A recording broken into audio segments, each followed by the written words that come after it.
Assalamualaikum warahmatullahi wabarakatuh. Alhamdulillahi rabbil alamin. Wabihi nasta'in ala umuri dunya wa din. Wa sallallahu ala sayyidina Muhammadin wa ala alihi wa sahbihi ajma'in. La hawla wa la quwwata illa billahil aliyyil azim.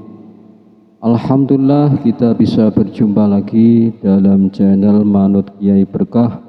Pada kesempatan kali ini kami ingin membagikan ceramah agama yang disampaikan Yai Haji Bahauddin Nur Salim atau Gus Baha. Selamat menyimak dan mendengarkan.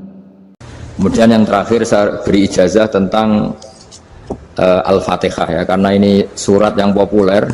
Kalau saya ijazahi Quran 30 juz pasti sampean nggak hafal. Atau ijazah surat Baqarah, kalau mau Baqarah mau. Ijazahi surat Baqarah mau 2 juz setengah. Mau Mas Asep? Ya Fatihah aja yang gampang ya. Nah, ya kulhu Fatihah ini paket ringan ini. Tapi pahalanya apa? Besar. Ini beda ya, artinya selama ini mungkin Anda baca tapi monoton ya. Tapi ini saya bacakan teks aslinya tentang istilahnya itu mazaya itu kelebihannya Fatihah. Saya baca Arabnya dulu, nanti ini terakhir ya, ijazah tadi kan saran-saran umum tentang sosial ya, pokoknya jadikan kebaikan itu punya nilai sosial yang baik lah. Jadi nanti orang yang nggak amanah nggak laku ya, calon bupati, gubernur, presiden yang nggak amanah juga nggak laku. Begitu juga kiai yang tidak amanah juga nggak laku, suami yang nggak amanah juga nggak laku, istri yang nggak amanah juga. Sehingga kebaikan ini jadi nilai sosial yang dalam tanda kutip sudah keniscayaan. Yang diinginkan Allah itu seperti itu, bukan kebaikan yang dipaksakan karena kekuatan negara. Maksudnya kalau bisa kebaikan itu tidak usah dipaksakan. Memang sudah satu kebutuhan. Kayak cerita-cerita di negara maju itu, bahkan apapun jatuh itu nggak ada yang ngambil apa itu. Makanya gambarannya Mekah Medina kan gitu kan, barang jatuh nggak ada yang berani apa ngambil itu, saking sudah jadi sistem. Sehingga banyak negara di Eropa itu yang sampai nggak punya tentara, nggak punya polisi karena kebaikan itu sudah. Nah kita kan masih capek, polisinya aja capek apalagi masyarakatnya, karena ya kebaikan itu belum jadi nilai bersama. Nah, kita selain ditopang negara, ada polisi, ada tentara, itu kita usahakan kebaikan itu jadi nilai bersama. Tadi wa tamiru bainakum bima'ruf. Dan kita punya reputasi yang bagus dalam bab ini. Saya masih ingat kecil saya itu yang jilbaban hanya keluarga kiai. Sekarang rata-rata masyarakat itu jilbaban.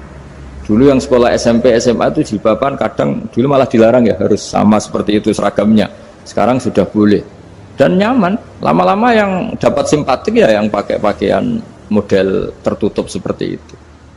Lama-lama gamane cara wong golek mantu ya golek yang seperti itu daripada yang blodor. Lama-lama jadi nilai bersama. Ya ingin saya seperti itulah, di terminal juga sama.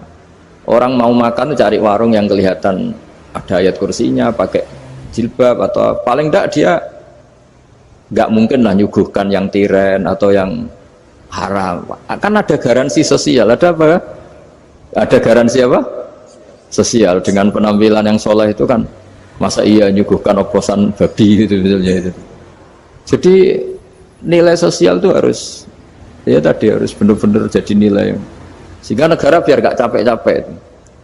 Polisi juga gak capek kan, karena tugasnya orang Jawa mau ngawat-ngawati tok, tapi sudah tidak perlu tegang karena kebaikan sudah jadi nilai bersama. Ya, ingat-ingat ya ayatnya tadi, wa tamiru bainakum bima'ruf. Jadi kebaikan itu harus jadi nilai bersama. Iktimar itu menjadi urusan bersama. Makanya kalau kita rapat besar disebut apa? Muktamar. Muktamar itu urusan bersama. Ya tadi imamnya sholat juga menopang Gojek karena nggak lama-lama nopang Grab, nopang Kernet, nopang penjaga Indomaret, penjaga bensin, pom bensin. Nah, dia hanya punya waktu 5 menit terus imamnya baca Baqarah kan. Iya imamnya mursyid, mungkin dia tambah lama tambah dapat aplaus dari muhibbinnya, tapi makmumnya Dia tambah lama tambah dapat penghormatan dari pecintanya, tapi kitanya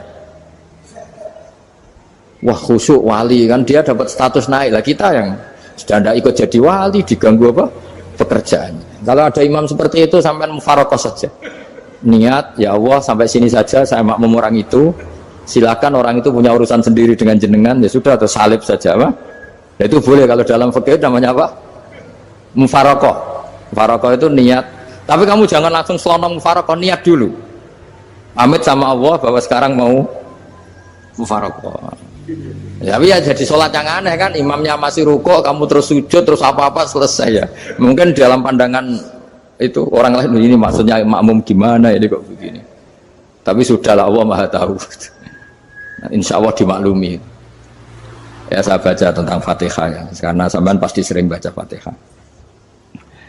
Supaya apa sekaligus jadi jimat lah gitu. Jadi kalau kamu sering di jalan-jalan yang mungkin sepi, atau mungkin kan tidak semua teman Grab itu nasibnya bagus yang di Semarang Jogja, mungkin yang di Kalimantan di Papua kan ada yang 10 kilo gak ketemu rumah ya kan, yang lihat di TV-TV itu kan kasihan kan, sudah 10 kilo gak ketemu rumah, penumpangnya kewekar preman tuh kan, ini makan orang enggak kan gitu. Kan ujiannya dua, kalau penumpangnya cantik itu ya kecoba syahwat, kalau preman takut. Jadi orang itu selalu ujian itu. Sing sedengan itu kan jarang orang itu. Jadi kalau penumpangnya perempuan cantik ujiannya itu syahwat, kalau preman ujiannya ketakutan. Kalau orang yang lemah bawa uang ujiannya kamu ingin garong. Jadi hidup itu memang semuanya ujian. Liyabluwakum ayyukum ahsanu amala. Makanya saya sering ditanya oleh teman-teman, Gus, nah ujiannya kenal wong wedok elek piye? Sama, kenal wong ayu ujiannya syahwat, kenal wong elek ujiannya ngenyek, itu sama-sama dosa. Syahwat ya dosa, ngenyek juga dosa. Welek keriting untune metu ya dosa, ngomong gitu. Kadang-kadang orang berpikir enak kancanan wong elek gak dosa. Kata siapa? Kancanan wong elek itu ya dosa, karena bawaannya ngenyek. Ngenyek itu menyepelekan itu. Makanya saya itu ya nggak mau berteman sampean. Nanti kan bawaannya ngenyek atau seneng ya tidak tahu saya. Ya sudah, ada takdir saja, kalau ketemu ya tak ulang ngaji gitu. Tapi ini ngaji terakhir, setelah ini ngaji biasa aja, tidak usah resmi gini. Ngaji kok resmi aneh. Pokoknya nanti suatu saat kalau pandemi sudah berlalu, saya akan ngaji Rebone. Lalu ini ngaji. Ini ngaji yang kurang bagus karena ngatur kiai, kurang berkah ini. Nanti tapi ya lumayan lah, masih mau ngaji. Ngaji kok tanggal ini, jam ini. Sekarang suatu saat kamu tak panggil, Mas Wahyu datang ke sini jam ini, tidak mesti bisa. Mungkin pas ada acara apa, oh, maaf ke sini pas ngecek, pas apa. Gitu. Jadi ya sudah, tapi tak maafkan, enggak apa-apa. Takdir ya. Tak bacakan supaya sampean tahu keramatnya bismillah. Nah, sebelum saya bacakan bismillah Fatihah, tak beritahu tentang ilmu tafsirnya karena ini penting sekali. Fatihah itu dawuhnya Allah, tentu itu dawuhnya Allah. Saya ulang lagi, itu kalamullah. Tapi yang sudah diberikan kesampaian ke kita semua. Sehingga seakan-akan itu menjadi dawuhnya kita ke Allah. Jangan salah loh ya. Fatihah itu dawuh Allah tapi sudah diberikan ke kita. Sehingga posisi kita itu yang punya itu. Nah, kenapa ini perlu dijelaskan? Karena nanti ada kalimat iyyaka na'budu wa iyyaka nasta'in. Kalau itu masih kalam Allah, berarti Allah ngomong ke kamu, ngendikan ke kamu, kepadamu aku menyembah. Masa Allah menyembah kamu? Nah, sehingga ilmu tafsir itu menyelesaikan itu dulu ya. Saya ulang lagi ya, sebelum sampean sering baca Fatihah, aku yakin ya sering baca. Tapi barokahnya tidak paham itu tidak pernah janggal. Enggak paham itu ya penting supaya ada iskal, tidak janggal. Sebetulnya di kalimat itu ada yang janggal. Kalau Fatihah itu kalimatnya Allah atau kalam Allah, bagaimana dengan kata-kata iyyaka na'budu? Masa Allah ngendikan ke kita, kepadamu kami menyembah? Masa Allah menyembah kita? Maka penyelesaiannya secara ilmu tafsir gimana? Semua ulama mengatakan, bukan satu dua, semuanya mengatakan di Fatihah itu semuanya diberi kawalan kalimat. Saya ulang lagi ya, di Fatihah itu semuanya diberi awalan kalimat qulu, katakan wahai hambaku begini. Ya, katakan wahai hambaku begini. Nah, begini ini pelajaran dari Allah yang sudah diberikan ke kita. Terus kita mengatakan bismillahirrahmanirrahim, alhamdulillahirabbil, termasuk kita mengatakan iyyaka na'budu wa iyyaka nasta'in. Jangan bayangkan Allah ngendikan ke kita. Kalau Allah ngendikan kita berarti gini, hei wahyu, ihdinas siratal mustaqim, tunjukkan saya jalan yang benar. Nah nanti kamu terus, ya Allah, Anda aja minta tolong saya minta tolong siapa kan? Jadi panjang kan? Ya, saya ulang lagi ya. Jadi itu di Ulumul Quran diterangkan gimana? Sebelum baca Fatihah, ya. Fatihah itu kalamullah, ngendikane Allah, tapi yang sudah diajarkan ke kita dan sudah milik kita, sehingga kalimat itu menjadi milik kita. Tapi ya kalamullah, tetap kalamullah, tapi sudah menjadi milik kita. Udah paham ya? Ya pinter naon. Ya, karena kalau tanpa penjelasan seperti ini, Anda akan iskal. Bagaimana Allah, iskal itu janggal, bagaimana Allah mengatakan iya anak butuh. Yang jadi aneh ya? Ya, jadi tak jelaskan secara ilmiah ya. Jadi kata ulama-ulama tafsir, ayat-ayat Quran seperti ini sebetulnya dimulai dari qulu apa? Meskipun nggak dilafatkan. Itu kan sama dengan qul huwallahu ahad Muhammad, katakan kalau Tuhan itu satu. Ya namanya Quran itu kan kalam Allah, membina nabinya, membina umatnya. Makanya dikatakan atau enggak, di sini tersembunyi kata qulu, katakan. Ya, jadi ya ibarat apa itu? Kamu ngajari anak kamu lah, panggil jenengan bapak kulo. Itu maksudnya anak itu, kalimat itu kalimat kamu, tapi kamu ajarkan ke anak kamu. Terus anak kamu bilang, Pak jenengan bapak kulo. Nah, ketika kamu mengatakan jenengan, bukan kamu mengatakan jenengan anakku, berarti anakmu itu bapakmu, kan lucu kan? Anak kamu ajari jenengan bapak kulo, kamu engkau bapak saya. Terus anak kamu mengulang jenengan atau kamu bapak saya. Berarti itu kalimat yang kamu ajarkan, tapi sekarang sudah milik anak kamu. Kalau itu kalimat kamu kan lucu, masa anak kamu bilang bapak. Nah itu seperti itu. Jadi ulama memberi solusi atau jawaban iyyaka na'budu. Ya itu sebelumnya ada kata-kata qulu, katakan wahai hambaku, hubungan kamu dengan saya adalah katakan iyyaka na'budu wa iyyaka nasta'in. Terus hubungan kamu dengan saya katakan juga dalam doamu ihdinas siratal mustaqim. Jelas ya, jadi itu kalam Allah yang sudah milik kita karena diajarkan Allah untuk kita. Dong ya? Ya dong, gak jelas ya. Tapi bagus, gak jelas itu bagus. Kalau kamu jelas gak jadi digrab, jadi gubernur. Min azimi fadliha kasratu asma'iha wa fadail ukhra. Ini cerita dramatisnya surat Al-Fatihah. Qala Abu Hurairah radhiyallahu anhu inna iblisa ranna khina unsitat Al-Fatihah. Jadi iblis itu begitu kesakitan. Ini kitab Abu Abul Farad karangannya Syed Muhammad Alawi, juga kutipan dari beberapa kitab. Yang jelas beliau sendiri juga ngutip dari beberapa riwayat di beberapa hadis. Halaman 123. Ketika Fatihah turun itu iblis kesakitan. Kayak orang sakit gigi lah, tersiksa sisanya karena turunnya surat apa? Al-Fatihah. Artinya kalau Anda baca Fatihah dijiwai, maka Anda melemahkan setan, melemahkan iblis. Wa qala Mujahid, khina unzilat Fatihatul kitab ronna fastama indahu asyayatin. Jadi ketika Fatihah itu turun, iblis itu terkapar lah kira-kira, sampai dijenguk banyak setan. Jadi kemana di ICU lah kira-kira gitu kalau sekarang itu, entah COVID entah enggak tahu, pokoknya di ICU sampai dijenguk banyak setan. Enggak tahu bawa apa enggak tahu, pokoknya dijenguk banyak setan. Ono yang nyangoni karena ini apa? Ketuanya apa? Pingsan, sakit. Jadi iblis itu sakit sampai dijenguk anak buahnya setan-setan. Ya, semoga kalian semua tidak kenal setan. Kalau kenal berarti teman, apa? Wa qalu misla dzalik. Wa qala lahum laisa mimma taquluna syai'un walakin unzilat suratun laisa ajru qailiha illa an harrama alaihi nar jahannam.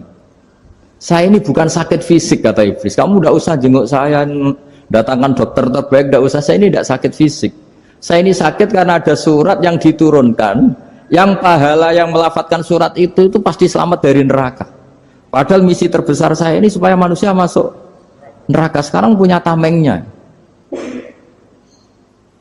Wah pusing kan? Ya seperti orang lah, goda sampean ternyata sampean setia, itu kan pusing.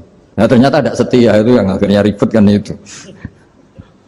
Jadi iblis itu cita-cita terbesarnya kan semua orang itu masuk neraka. Nah sekarang turun satu surat yang gara-gara surat itu siapapun yang baca dijamin selamat dari neraka. Jadi walakin unzilat suratun laisa ajru qailiha illa an harramallahu alaihi nar jahannam.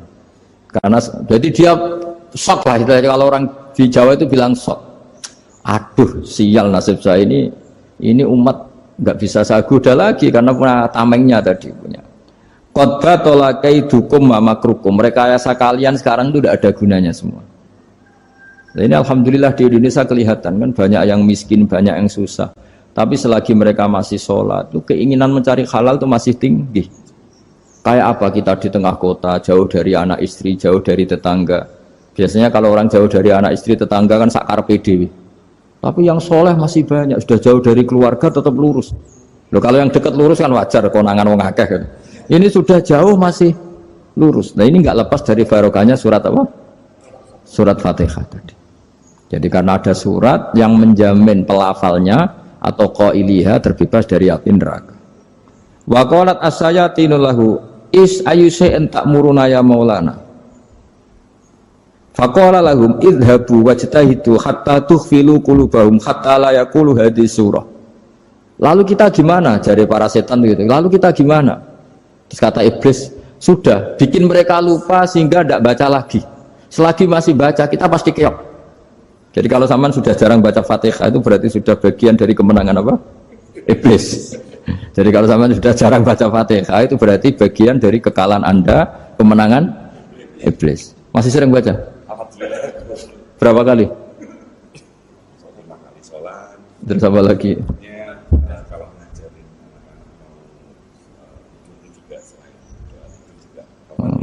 Kok 5 kali tok itu? Berarti pas salat fardu tok. Enggak 5 kali itu mendingan itu 17. Kamu itu ngitungnya jangan 5 ini. 5 waktu itu berarti lumayan kan? Berapa? 17 ya? Iya. 17 ya? Ya. 17, tapi kalau makmum tuh sering separuh kan, apalagi makmum tarawih. Ya kan? Makmum tarawih itu bacanya Fatihah ada yang sempurna enggak ya? Ya enggak lah. Baru alhamdulillahirabbil alamin mampu ikut ruko ini gitu. Makmum kan yang tarawih lah Mas. Kalau tarawih jarang sempurna ya. Fatihahnya itu. Kan imam sudah ruko, kamu bacanya Fatihah sampai mana? Baru setengah ya? Ya paling pas tarawih aja kan enggak sempurna ya. Apalagi kalau imamnya sing kilat tuh, waduh malah. Nah ketika Fatihah itu sebegitu keramatnya, sebegitu topnya, itu setan rapat, singkat cerita itu yang tadi dipimpin oleh iblis yang sedang terkapar apa? Terus tadi obatnya nggak ada, cuma dia shock karena ada surat yang turun yang melafatkan itu pasti selamat dari apa? Neraka. Nah ini gimana saran Anda? Terus sarannya adalah bikin orang-orang itu lupa, tidak baca Fatihah. Nah ini rapatnya iblis. Idzabu wajtahidu hatta tufilu qulubahum hatta la yaqulu hadhihi surah. Kala yuksiru qira'ataha wa la yakunu lahum ajrun wa thawabun bal yakunu lahum adzabun wa iqabun.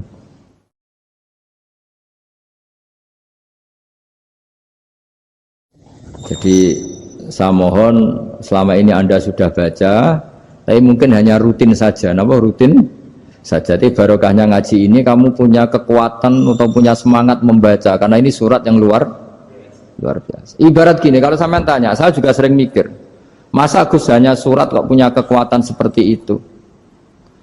Di dunia ini kata Allah, mulai Nabi Adam sampai kiamat, nggak ada yang bisa menandingi kekuatan kalimah. Kalimah itu kata-kata, nggak ada yang bisa menandingi kata-kata. Misalnya Anda nge-grab, berangkat istri cuek, berangkat cuek. Itu beda dengan ketika meskipun satu kalimat, wes Pak, muga-muga dilindungi pangeran, mugi-mugi jenengan selamat. Itu menjadi teduh dan semangatnya luar biasa karena kayak mendapat support. Jadi kira-kira kalimat itu hubungannya kita dengan Allah, Fatihah itu seperti itu. Kamu melafatkan satu kata-kata yang dibenarkan langit bumi, dibenarkan aras, dibenarkan malaikat, dibenarkan semua penghuni di dunia ini. Sehingga tuh efeknya luar biasa. Itu seperti gini ya, kamu cerai sama istri, terus nikah lagi katut babon. 10 tahun anak kamu dididik, ibunya benci kamu. Dan memang Anda layak dibenci. Duit. Dan sampai nggak pernah manggil kamu Pak. Suatu saat, kamu tentu rindu kan, ingin dipanggil Bapak oleh anak kamu. Suatu saat anak ini manggil kamu Pak E. Wah, itu senengnya bukan main. Hanya sebuah kata-kata. Makanya kadang-kadang orang itu tanya sama kiai, ijazah lafadz ini gunanya apa sih? Itu ijazah-ijazah itu untaian kata-kata, yang kata-kata ini dibenarkan langit dan bumi dan aras dan para malaikat, sehingga efeknya itu luar. Nah ibarat seperti itulah, kamu melafadzkan Fatihah itu melafadzkan kata-kata yang dibenarkan Allah dan Rasul dan semua malaikat, semua penghuni langit, maka ini efeknya pasti luar. Nah di sini lah orang-orang dulu itu tahu keramatnya itu, sehingga ketika melawan Belanda, melawan Jepang dulu itu kalimat-kalimat itu menjadi mantra yang luar biasa. Doa yang luar biasa. Tapi di era modern karena orang sudah tidak ngerti itu, dianggap itu mantra, jimat, khurafat, bid'ah, waduh ribet menemal. Sebetulnya tidak seperti itu. Memang kata-kata ini kekuatannya luar biasa. Sama kesakitan hati kamu juga karena itu. Ngojek wangilan.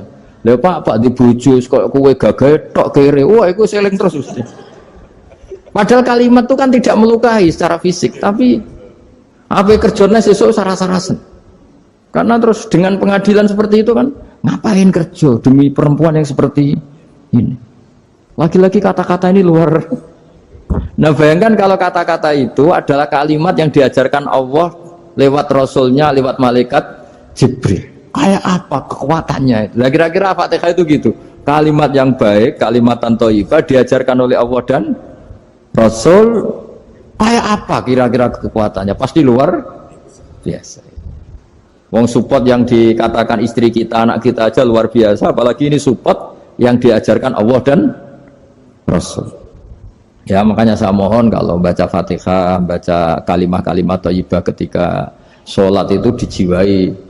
Ya misalnya Rabbana lakal hamdu mil'us samawati wa mil'ul ardi wa mil'u ma syi'ta min syai'im.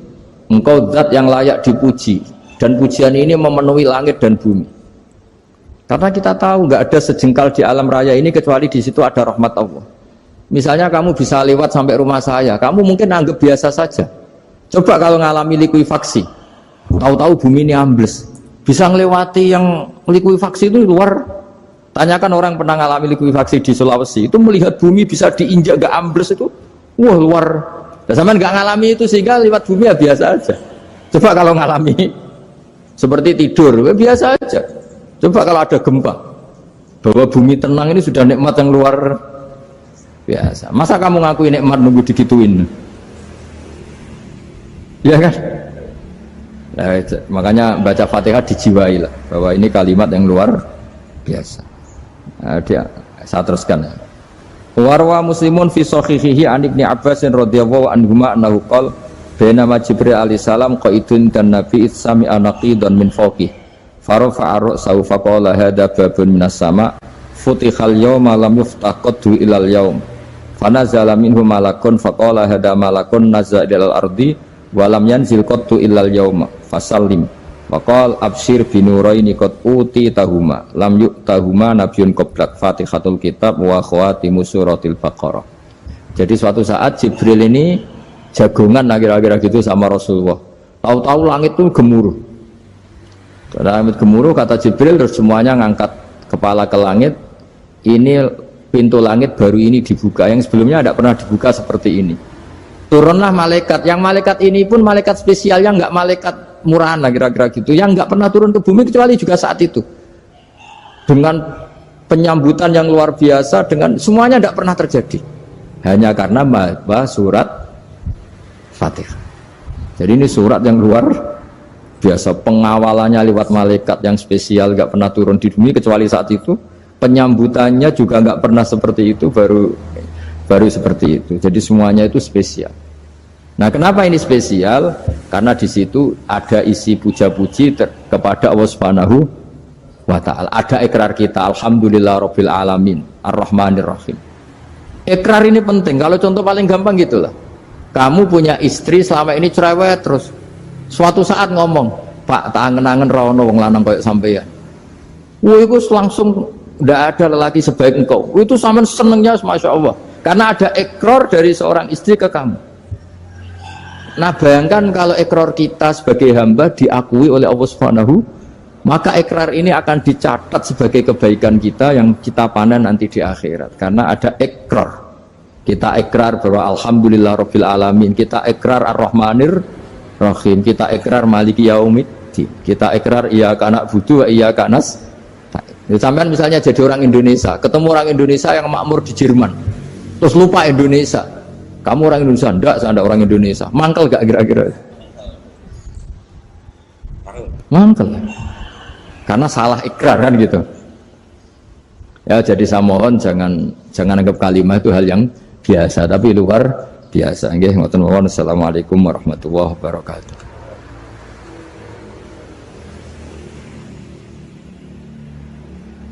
Saya berkali-kali kampanye di mana-mana lah, kampanye dan menganjurkan. Di antara catatan dalam Suhufi Ibrahim wa Musa kan ada kan di Quran itu yang dinamakan lampiran-lampiran wasiatnya Nabi Ibrahim dan Nabi apa? Musa. Itu di antara catatannya begini. Orang yang punya akal itu adalah orang yang bisa menikmati sesuatu yang baik. Misalnya gini, contoh gampang gini. Kamu punya anak pertama atau punya anak yang masih kecil. Itu gendong tuh senangnya bukan main. Melihat anak sehat tuh senangnya bukan main. Mungkin saat itu banyak orang yang sedang maksiat dengan perempuan nakal atau dengan teman-teman nakalnya, yang nganggap seperti itu tidak nikmat. Tapi andekan ini ditimbang ya ditimbang. Yang maksiat betulan, misalnya paling ukuran bahagianya itu 70%. Tapi yang ini, yang nimang anak baru lahir atau masih kecil, corong Jawa ngeloni anak, bisa saja bahagianya itu sampai 100%. Artinya selama ini kesalahan kita adalah nganggap maksiat itu pasti menyenangkan dan taat itu tidak menyenangkan. Makanya saya berkali-kali fatwa, untuk melawan kenikmatan maksiat, orang harus terbiasa menikmati taat, menikmati kebaikan. Jangan kira kita nimang istri nikmat, nimang anak nikmat, ketemu teman yang lama tidak ketemu juga nikmat. Artinya kita akan melewati berjam-jam untuk jagungan sama teman, sama anak, sama istri. Dan itu harus kamu nikmati supaya mengganti tidak berkebutuhan nikmat yang lewat jalur maksiat. Jadi saya mohon sarana-sarana yang menyenangkan itu, yang taat itu kita maksimalkan. Makanya bapak saya tuh sering pesen, kowe nak ngaji sing guyon, sing seneng. Nganti wong maksiat tuh karena cari kesenangan. Coba kalau kesenangan itu sudah didapatkan saat taat, maka tidak butuh lagi kesenangan yang berbentuk maksiat. Makanya orang-orang wali dulu kalau sudah sholat itu gak bisa berhenti karena merasa nikmat.